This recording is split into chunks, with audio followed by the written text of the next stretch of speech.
Good evening, everyone. Welcome to the News Today edition of 31st of March. My name is Anuj and I will be taking today's session. In today's session, we will be covering 4 main news and 9 quick update and 1 personality in news. In the first main news, we will be covering about insolvency and bankruptcy code, as Lok Sabha have passed the insolvency and bankruptcy code of Amendment Bill 2025. Then we will be covering about Naxalism, as India is almost free from left-wing extremism. It has been said by Home Minister of India. Then in the third main news, we will be covering about solid waste management, as Solid Waste Management Rule 2026 will come into effect from tomorrow. Then we will be covering about emergence of artificial intelligence, as standing committee have reported on the impact of the emergence of artificial intelligence. Then we will be covering 9 quick update in very brief, and in between we will be covering 1 personality in news, and today we will be covering about Shyamji, Krishna, Varma. So this is the brief about today's session. Let us start with the first main news. So the first main news is regarding the insolvency and the bankruptcy code. And the context here is that the Lok Sabha have passed Insolvency and Bankruptcy Code Amendment Bill 2025.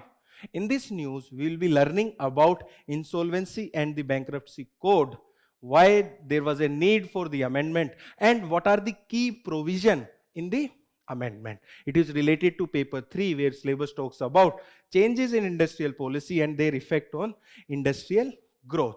With this information, let us start the discussion for the first news. First of all, the background. What is the background? That this bill has been introduced to amend the Insolvency and the Bankruptcy Code of 2016. Let us go back and understand why this Insolvency and the Bankruptcy Code was required. So what was happening was that bank was giving loan to the companies, and some companies were not able to perform well, and they were not able to give back the money that was given by the bank. That was converted into NPAs. What does NPA stand for? Non-performing assets. Okay. So, to resolve that issue, this code was brought in. And how does this code work? Suppose there is a bank or financial intermediaries or other shareholders. They can go to NCLT, National Company Law Tribunal, in the case of companies, and they can go to DRT, Debt Recovery Tribunal, in the case of individual or a partnership. And if they accept the application, so this procedure of insolvency and bankruptcy would start. So what they will do, they will form a committee of creditors. Okay.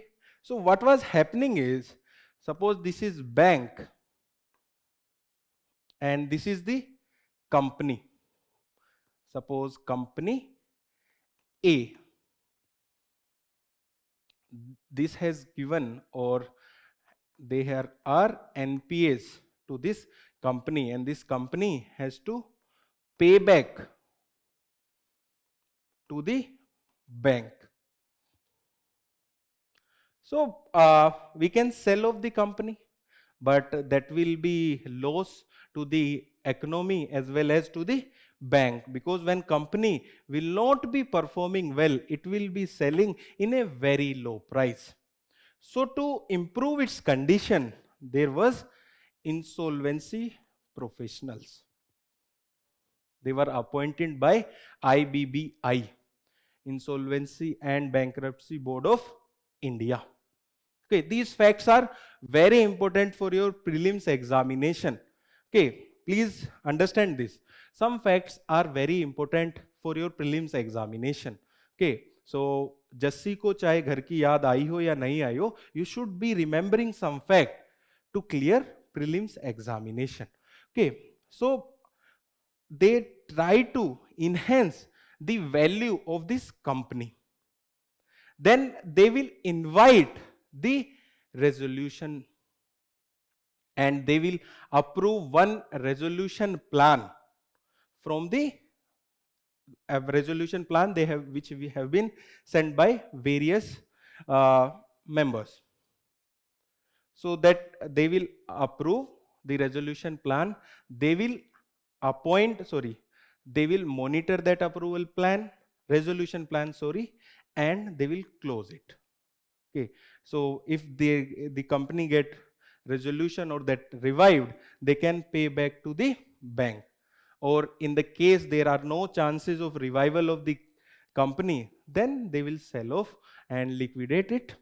So this is all about the Insolvency and the Bankruptcy Code of 2016.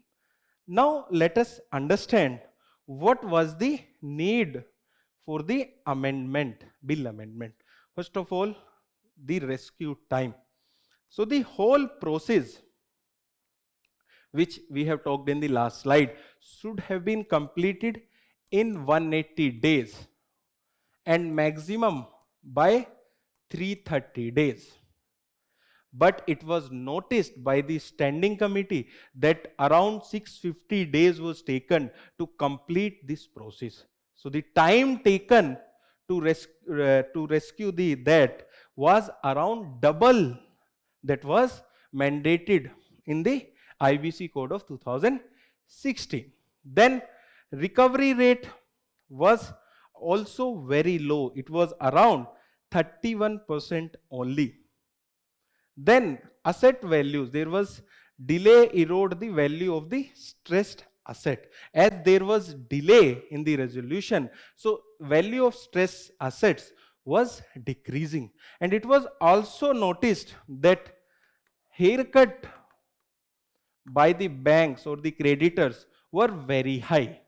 Okay, what is the meaning of haircut here in this process? Okay, so the amount of credit that have been foregone by the financial intermediaries is known as haircut in such situation. Okay, now let us understand about the key highlights of the bill. So the first highlight is that the new creditor initiated insolvency resolution process. In this will replace the largely underutilized fast track process with an out of court initiated model. So the company which are genuinely not able to revive, they can solve the matter out of court. And this will be known as new creditor initiated insolvency resolution process. Then second, there will be group insolvency framework. So there are group of companies. Suppose I am a parent company and I have many subsidiaries. Okay, suppose I am a company, parent company is A. Then there are other companies which are subsidiary of the parent company. In that, this bill have introduced a voluntary group insolvency framework. So these companies, if they want to come together and try to apply for insolvency, they can come together in the new, according to the new bill. Then there have been talk about the cross-border insolvency framework in this bill. In the IBC 2016, there was also talked about cross-border, but that was very limited.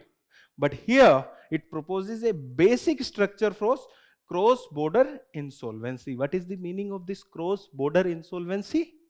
Suppose there is a company in India and company owners have assets outside India.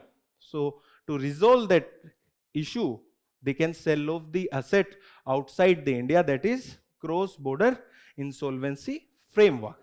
Then clean slate principle reinforcement. What is the meaning of this? It means that once a resolution plan is approved, the claim against the corporate debtor which was not mentioned in the plan cannot be claimed now. Okay, that is the meaning of clean state principle. And lastly, NCLT, National Company Law Tribunal, will admit corporate insolvency resolution process within 14 days. Lastly, there was around 30 days. Now it has been reduced to 14 days. Okay, so these are the key highlights of the bill.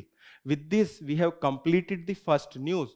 Now let us discuss the prelims PYQ, which are not directly related to IBC, but they are related to resolution of the stress assets of the companies. So you can analyze how UPSC is asking question regarding to the stress assets of the companies. And the first question is from the prelims of 2019, and it is a straightforward question. So question is, what was the purpose of intercreditor agreement signed by Indian banks and financial institutions recently? So these are the four options, and the answer for this is, it aims at a faster resolution of stress assets of 50 crore or more which are under consortium lending. This was related to stress asset and solving the NPAs. One more PYQ of the year 2017 prelims. Question is, which of the following statement best describe the term scheme for sustainable structuring of stress asset recently seen in the news? So for this, answer will be that it is a scheme of RBI for reworking for the financial structure of big corporate entities for facing genuine difficulties. Okay, so it was also a direct question. In such type of question, either you know the answer or you don't know the answer. Okay, so with this, we have completed the first news for today. Let us discuss the second news. Second news is regarding the Naxalism, and our Home Minister has said that India is almost free from left-wing extremism. In this news, we will be covering that how India is able to achieve this status and what is the meaning of left-wing extremism. It is related to paper 3, where syllabus talks about linkage between development and spread of extremism. Let us start this news. First of all, the development, as we have already discussed in the Lok Sabha, Home Minister of India have said that the bearing one prominent leader, the entire leadership of Maoism or Maoist have been wiped out in the past 2 years. So the government has a target to remove Naxalism from India by 31st March of 2026. So in this context, Honorable Home Minister have said that we have almost cleared the prominent leadership of Maoist except one. And with him as well, there have been talk about surrender. So before moving further, let us understand about the background of Naxalism. Naxalism in India have started from West Bengal, from an area Naxalbari. That's why the name Naxalism. And what is the ideological base? So you might be knowing about a German philosopher, Karl Marx.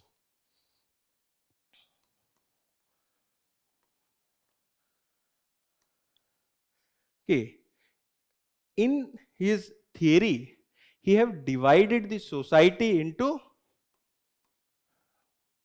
haves and have not.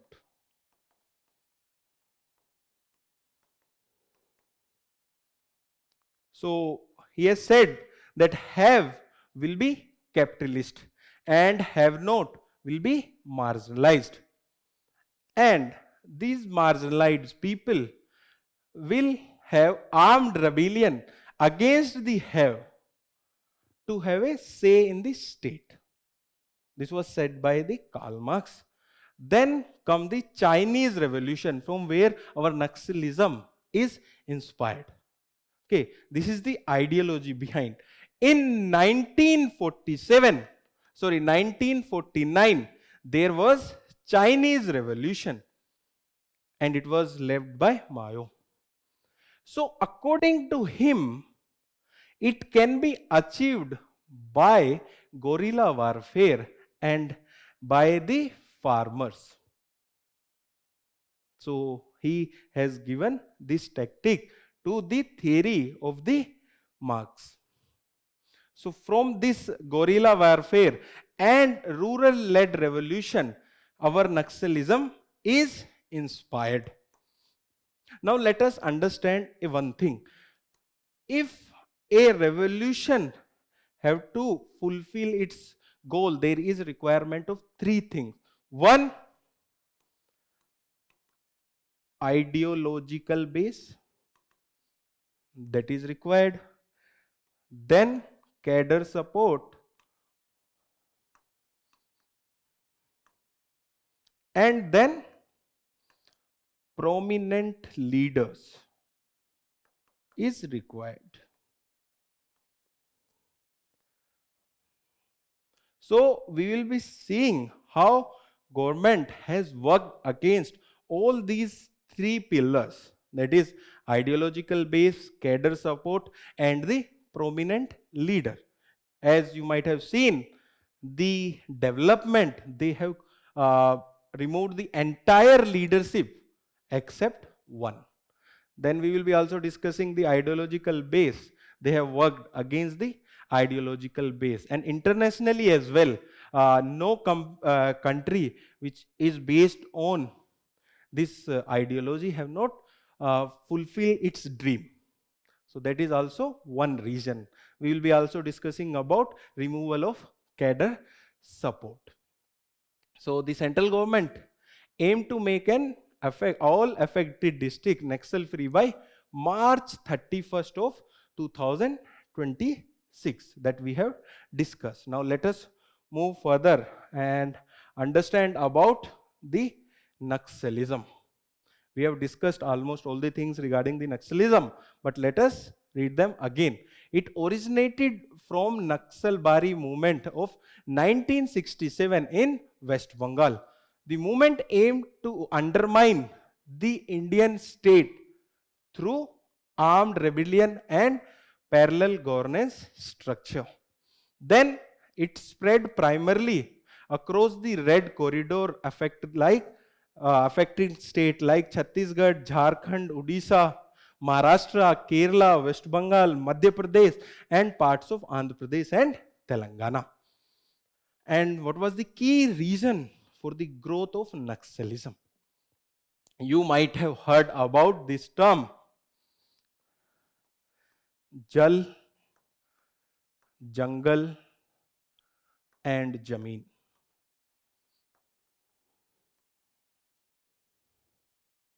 That is one of the reason for growing of Naxalism.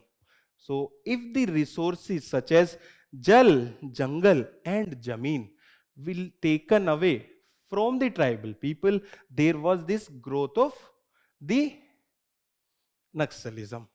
So that is given here. There are socio-economic factors such as social alienation, suboptimal access to education, and there were governance issues as well, such as ineffective implementation of Forest Right Act as well as the PESA Act of 1996. So these are the reasons. Now let us move further and understand about the multi-pronged approach which have helped India to tackle the left-wing extremism.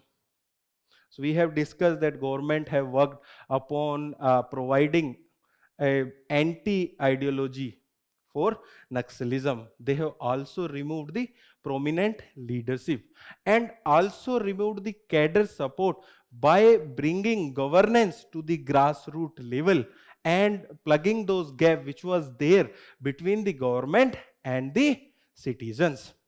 Let us discuss the multi-pronged approach.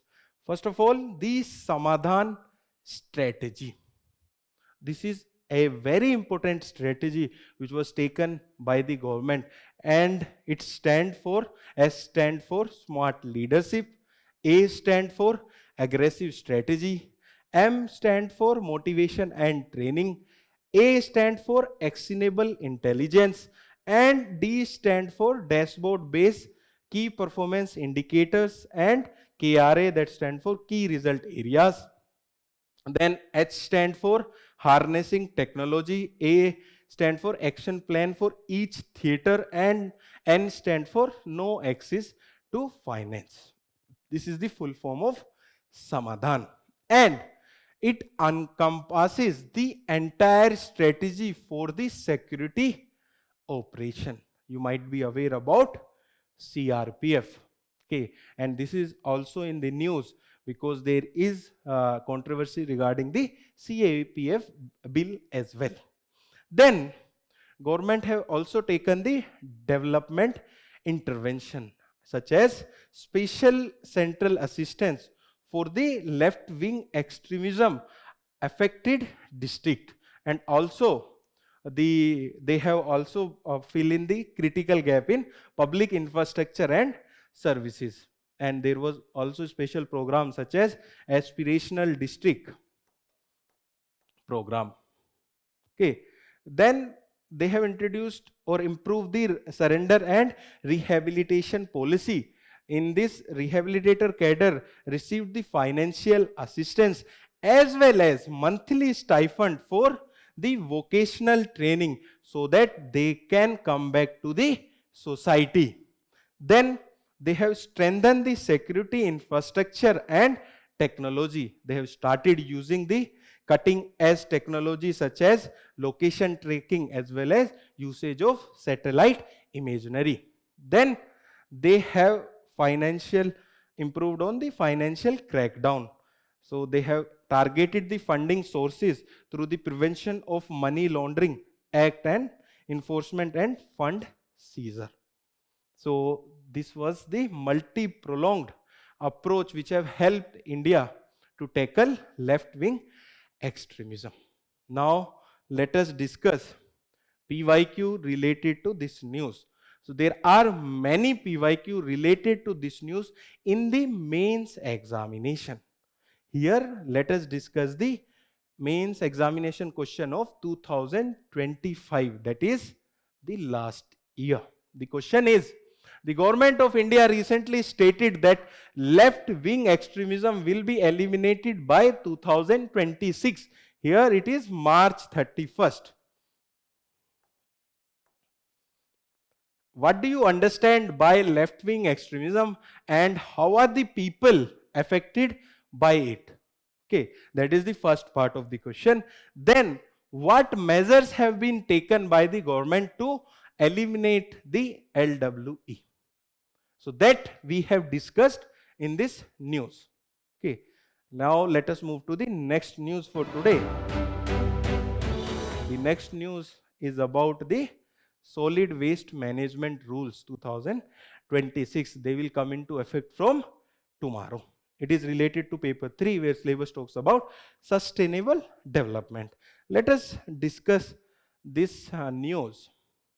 So what is the development? The development is that the rules were earlier notified by Ministry of Environment, Forest and Climate Change, and these rules are notified under Environment Protection Act of 1986. Please be very clear about the rules which are there under Environmental Protection Act of 1986. It might be related to plastic. It might be related to the e-waste. So please look into the PYQs and you will find the questions related to the Environmental Protection Act of 1986. And along with that, please also prepare the various acts related to environment. It might be Wildlife Protection Act of 1972.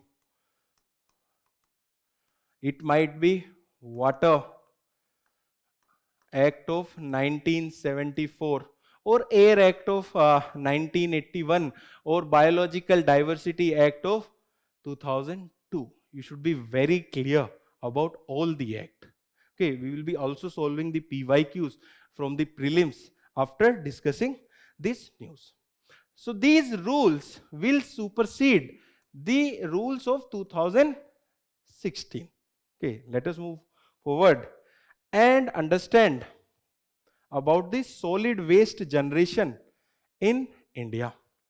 So presently, as per the Central Pollution Control Board, which is a statutory body under Water Act of 1974. So according to Central Pollution Control Board, it has reported that in the year 2023-24, total solid waste generated in India was about 1.85 lakh tons per day. You can see the gravity of the situation. So the solid waste generated in India per day is around 1.85 lakhs tons. And in that, only 61% get processed or treated, and remaining 39% goes into landfills that harm our environment. Okay, then what are the challenges? First of all, there is absence of proper collection and segregation at source. Think for once, how many of you segregate the solid waste at your houses? That is one of the issue. Then there is limited availability of land. Okay, you might have seen many mountains of solid waste. Okay, it might be in Ghaziabad, it might be in Gazipur or Wazirabad. Those mountains are due to lack of land. Then there are financial constraints with the local bodies, as local bodies are involved in the segregation or collection of the solid waste. Okay, now let us discuss what are the key provision of the new rules of 2026. So they have talked about the mandatory 4-stream segregation. First, wet waste. Think of banana peel. That is a waste that include kitchen or organic matter.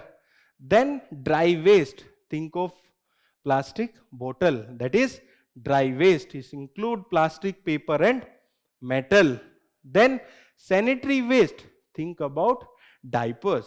These are sanitary waste, and it include diapers and tampons. Then special care waste. Think about medicines, and special care waste include plant medicine and bulb. Okay, so according to the new rules from which will be effective from tomorrow, there is mandatory 4-stream segregation at the source. Then about bulk waste generator accountability. So who are these bulk waste generator? Suppose there is a society who produce waste in bulk, or there can be a school.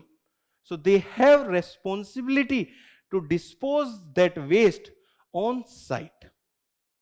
Now, if they are not able to biodecompose or process that waste on site, they have to require and obtain extended bulk waste generator responsibility, where this on-site processing is not feasible. Okay, so they have to look that if that waste is processed correctly, and they have to take the financial responsibility as well. Then about the polluter pay principle for non-compliance. What is this polluter pay principle? As the name suggests, okay, if I am polluting the environment, I should be paying for the renovation of the environment. That is the pollution pays principle. Then it talk about the duties of local bodies. It talk about collection, segregation and transportation of solid waste in coordination with material recovery facilities. These facilities are for sorting of solid waste. Then they talk about the industrial use of refuse derived fuel. What is this refuse derived fuel? Okay, so these are the fuel which are formed by dehydrating the various solid waste, and they have a high calorific value. Please be very clear, they have a high calorific value.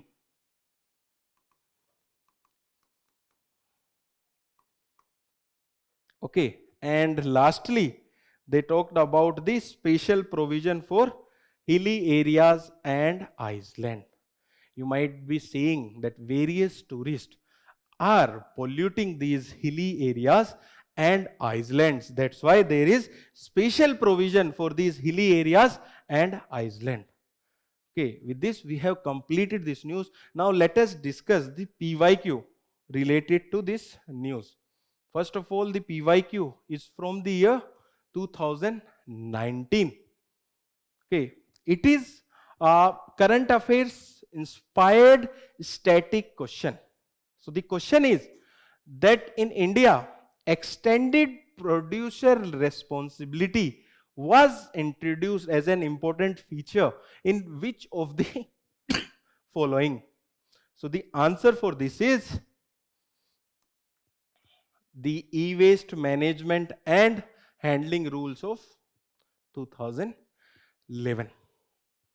Now let us discuss one more PYQ from the year 2018, and the question is about that how the National Green Tribunal is different from the Central Pollution Control Board. It is a 2018 question. Okay, you might be reading about National Green Tribunals in polity, or you might be reading it in environment static part. Okay, so the NGT has been established by an act, NGT Act of 2010, whereas CPCB has been created by an executive order of the government. But when we were discussing about CPCB, we have discussed that it is a statutory body under Water Act of 1974. That means the first statement is not correct. Then the second statement, that the NGT provides environmental justice and help reduce the burden of litigation in the higher courts, whereas the CPCB promotes cleanliness of streams and well and aim to improve the quality of air in the country. So these are the aims of these bodies, and this is a correct statement. So the answer for this question is B, 2 only.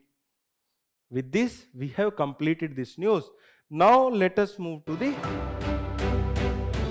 next news. Next news is about the emergence of artificial intelligence, and Standing Committee of the MIT have reported on the impact of emergence of artificial intelligence. It is related to GS paper 3, which talks about awareness in the field of IT, space, computer, robotics and nanotechnology. Let us discuss this news.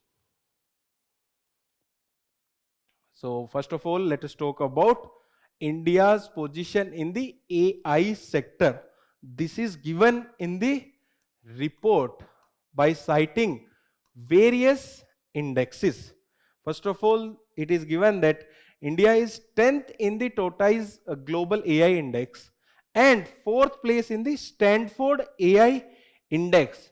And according to the Stanford AI Index, India ranked first globally in the AI skill penetration. Okay, that are the findings, or that are the reported data regarding the AI sector in India in this report. Then it talk about the workforce evolution. So the report is saying that AI is projected to add around 47 lakhs tech job by 2027. Okay, if you might be seeing the growth of AI and you yourself might be using AI for your preparation, and you might be seeing that it will be impacted the major workforce of India, and there will be requirement of reskilling to improve their skill by using the AI and to increase the efficiency. Okay, then it talk about the digital infrastructure. It is saying that India have the highest internet users globally, that is around 900 plus millions, 900 million. And the penetration of e-commerce is at the second place. Then India holds the first rank in AI scientific publication, research paper and other things. And it is a ICT service export. Okay, so these are the findings which have been given in the report citing various indexes. This type of data won't be asked in the prelims examination directly, but this type of data can be used in the introduction in the mains answer. But now, for now, we are solving various PYQs mostly from the prelims examination, as the prelims examination is approaching. Okay, but here this data is important from the mains perspective, where you can use this data to write an answer. Now let us discuss the challenges in the AI adoption in India, which have been highlighted by the report. First of all, the report talks about barrier to scale the AI in India, and it talks about three fundamental bottlenecks. In that, first is about the computing infrastructure. So it is have highlighted that in India there is lack of high performance computing infrastructure.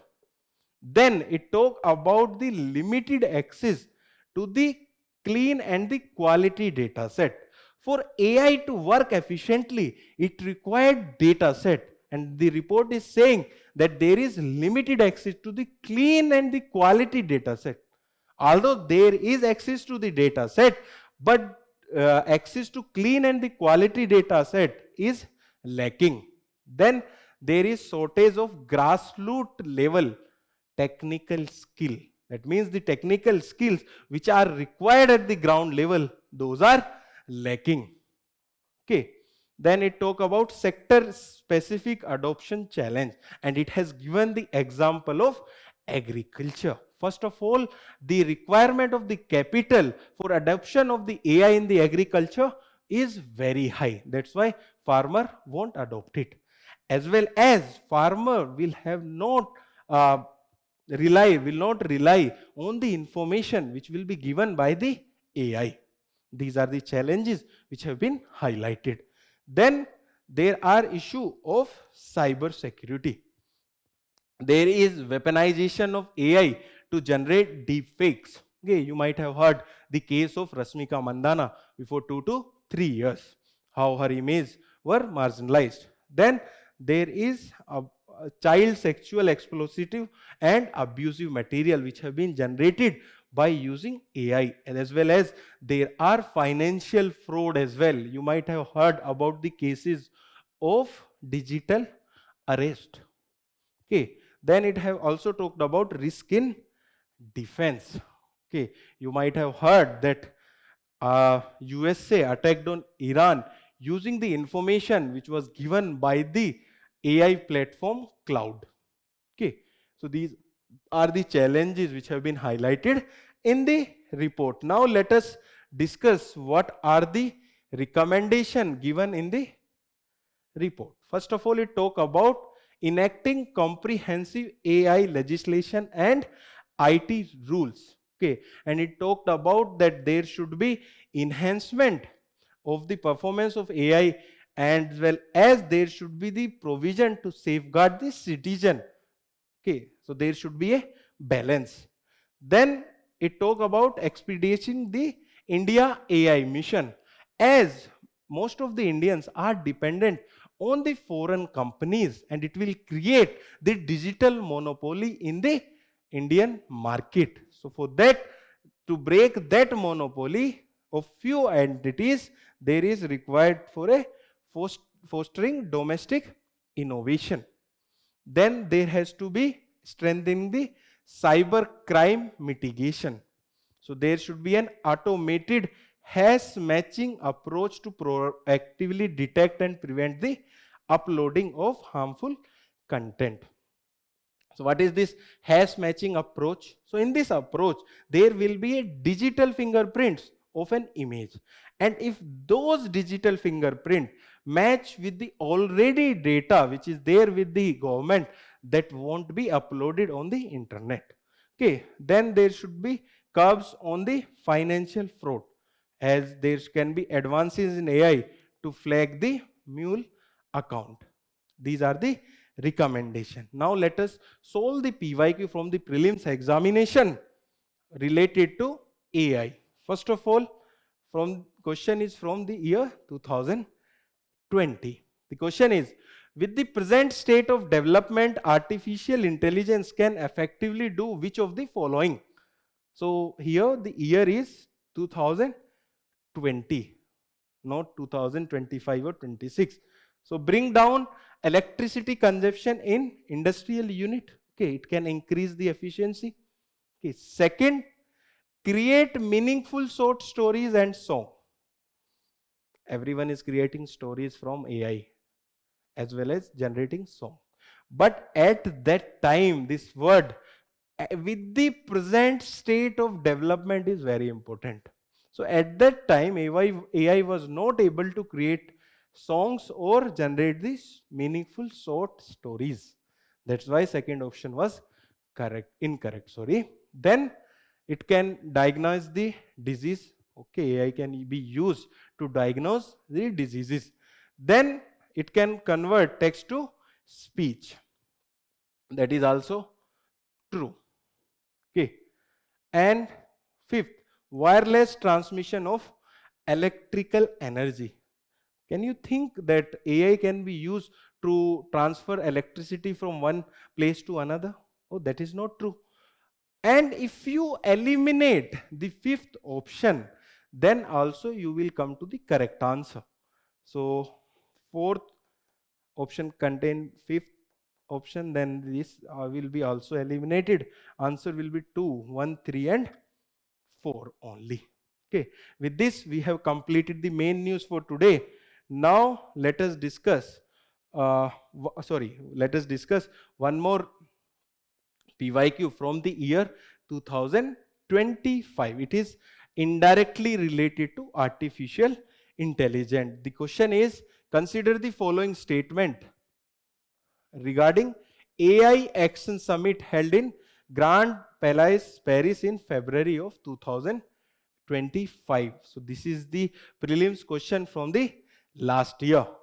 Okay, so the first statement, it was co-chaired with India. Okay, and the event built on the advances made on the Bletchley Park Summit held in 2023 and Seoul Summit which held in 2024. Okay, it is a correct statement. Then second, along with other countries, US and UK also signed the Declaration on Inclusive and Sustainable AI. Okay, so this was the highlight of that summit, that US and UK did not sign a Declaration on Inclusive and Sustainable AI. Okay, so the answer for this was A1 only. Okay, so with this we have completed the main news for today. Now let us discuss personality in news for today. So the personality in news for today is Shyamji Krishna Varma. And the context is that the Honorable Prime Minister of India has paid tribute to Shyamji Krishna Varma on his death anniversary. In this news, we will be covering about the life of Shyamji Krishna Varma. Okay, so he was born in Mandvi of Gujarat, and he was a great revolutionary journalist and philanthropist. Let us understand about his key contribution. Although these are all parts of your static syllabus, but this will help in revising the key contribution of Shyamji Krishna Varma. First of all, he established the Indian Home Rule Society in 1905, and the aim of this society was to encourage young Indians to actively participate in revolutionary activities. Okay, and he also founded India House, and that house served as a hostel and a hub for an Indian student in London and also for the revolutionaries. Okay, and he served as the first president of Bombay Arya Samaj. Arya Samaj was started by Swami Dayanand Saraswati in the year 1875 in Bombay. Okay, and his key literary work include the Indian Sociologist. Okay, and it is a journal which intend to promote the nationalist ideas in the Indians. These are his key contribution. Okay, now let us move to the quick update for today. Today we have 9 quick update. Let us start with the first quick update. In the first quick update, it is about the open acreage licensing policy, and the context here is that the government has launched the 11th exploration licensing round, offering 21 blocks under this policy. In this, we will be learning about this open acreage licensing policy. So basically, it was introduced in the year 2016 as a part of hydrogen exploration and licensing policy. So in this, it allow investor to explore the hydrocarbons, and they can select the block by themselves, even though the government have not formally bid or formally announced bid for those blocks. That is the meaning of this policy. And what are its benefit? Its benefit include it is based on the revenue sharing model. So previously there was profiting sharing model that was very complex. After this OALP under HELP, it was revenue sharing model, and there was also reduction in the royalty rates, as well as there was no oil cess. That will improve the investor confidence, as well as there was single license for all the hydrocarbon that might be conventional or unconventional, as well as there was marketing and pricing freedom, obviously with the ceiling limit, but there was marketing and pricing freedom for the investors. With this, we have completed the first quick update. Now let us move to the next quick update. The next quick update is about the energy statistics India 2016.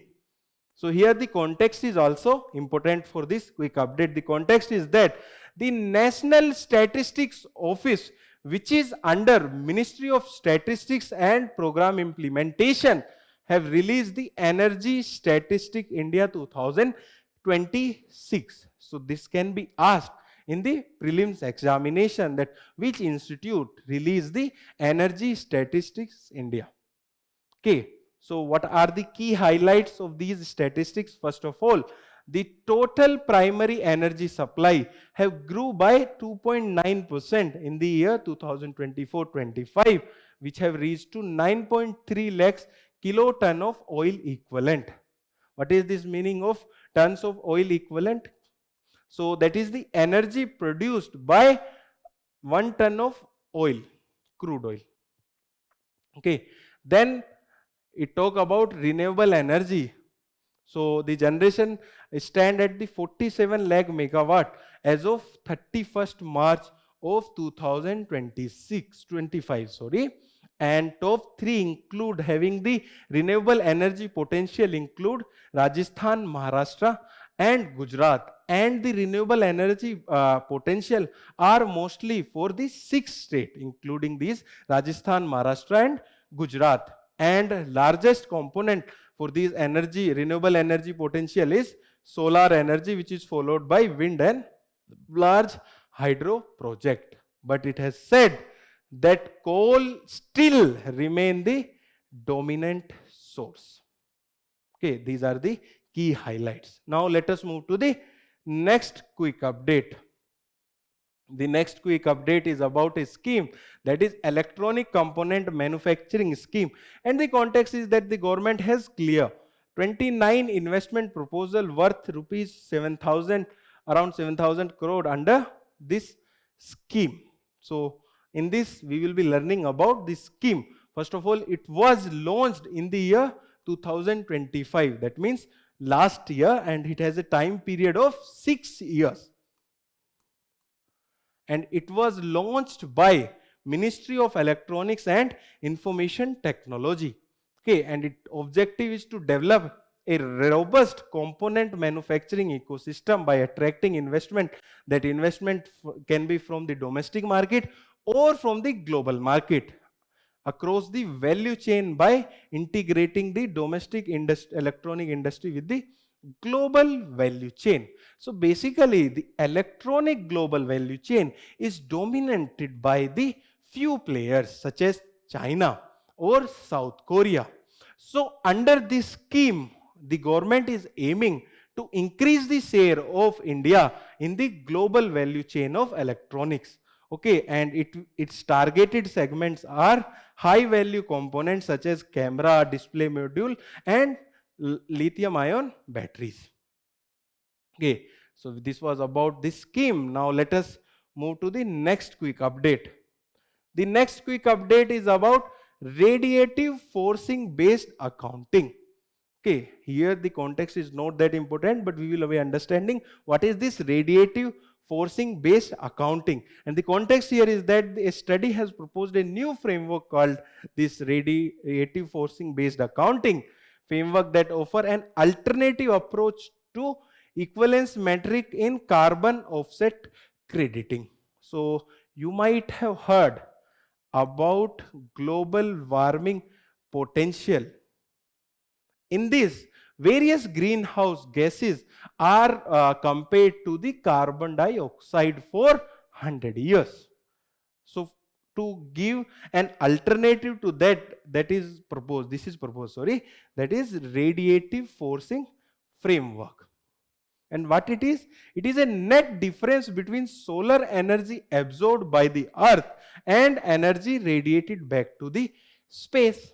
Okay, you might have learned heat budget in NCERT. If in that heat budget, if earth receive 100% or sorry 100 unit of energy from sun, it will reflect back or radiate back and emit back around 100 unit after some time. That is the heat budget. But that is not happening. Why that is not happening? Because of greenhouse gases. What does greenhouse gases do? They act transparent to the incoming solar radiation, but they does not allow the outgoing radiation which are emitted from the earth to pass through them. That lead to gaining of heat on the in the atmosphere. That is greenhouse. So in this, unlike traditional method that used a fixed 100-year multiplier that we have discussed about global warming potential, this calculate the climate impact of a greenhouse gas based on their actual time resolved radiative forcing relative to a chosen policy horizon. Okay, so this is using this net effect of this greenhouse gases. Okay, and what are its benefit? It have higher accuracy for methane. Okay, you might have seen that methane time frame is very low when compared to the carbon life cycle.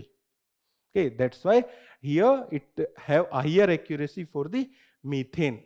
Okay, so this is about radiative forcing framework. So the next quick update is about ultra-luminous X-ray sources. And the context here is that the scientists from the Raman Research Institution have analyzed rare repeating burst of energy from a distant ultra-luminous X-ray. What is this ultra-luminous X-ray? So basically it is a system in which a compact object pull in the matter from a companion star. And what are these compact objects? These can be black hole or neutron star. They are very dense. So black hole is the densest and neutron star is the second densest. Even one spoon of these materials can be billions of tons. Okay, and this process, which is known as accretion, releases enormous amount of energy.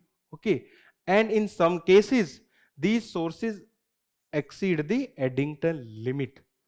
That means that the theoretical maximum brightness an object can achieve by more than 100 times. Okay, now let us move to the next quick update. The next quick update is about the Indian accounting standards. So the insurance regulatory body, that is Insurance Regulatory and Development Authority of India, have introduced INDS, which stands for Indian Accounting Standard based financial reporting framework for insurance sector for better compatibility with the global standards. And what is this INDAS framework? So these are set of financial reporting standard implemented in India to harmonize local accounting practice with the international financial reporting standard, so that there can be a compatibility as well as analysis of Indian standard of accounting with the global standards of accounting. Then its primary goal is to enhance the global accessibility, transparency and reliability of financial statement produced by Indian companies. Okay, and it is implemented by Ministry of Corporate Affairs. One more important thing, these standards will be applied on all type of insurance such as life or car or medical insurance. Okay, with this let us move to the next quick update. The next quick update is about biobitumen. And the context here is that Council of Scientific and Industrial Research has transferred an indigenous biobituminous technology for large-scale industrial adoption.